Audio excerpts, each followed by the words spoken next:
Hi friends, welcome మన ఉమ్మడి వంటలు ఛానల్కి. ఈరోజు నేను చూపించబోయే ట్రిప్ ఏంటంటే, మనకు మామిడికాయలు దొరకని కాలానికి పప్పు చేసుకోవాలన్నా రైస్ చేసుకోవాలన్నా ఎలాగా అని ఆలోచిస్తాం కదా. సీజన్ లేనప్పుడు, ఇప్పుడు సీజన్ కదా, మనకు తక్కువ పడతాయి కదా. శుభ్రంగా బాగా మామిడికాయలు కడిగి తుడిచి పెట్టుకున్నాను. మొత్తం అన్ని కాయలు చెక్కు తీసి పెట్టుకున్నాను. చెక్కు తీసుకున్న తర్వాత దీన్ని వేస్ట్గా పడేయకుండా నేను ఆవులకు పెడతాను. తర్వాత ఈ కాయని మనం చాకుతో కోసే కంటే ఈ పీలర్తోనే ఇలాగా స్లైడ్స్ లాగా ఇట్లా అనుకున్నాము అంటే ఇలా పీసెస్ లాగా వస్తాయి.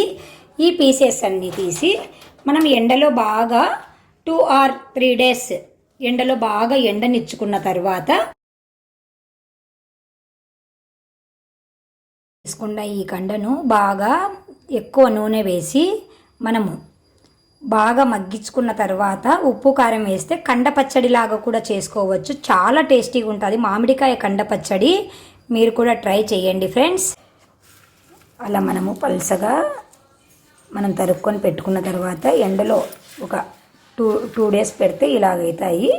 బాగా డ్రైగా అయిపోతాయి. ఇవి మనం పొడి చేసుకొని ఎత్తి పెట్టుకున్నామంటే 1 సంవత్సరం పాటు నిల్వ ఉంటుంది.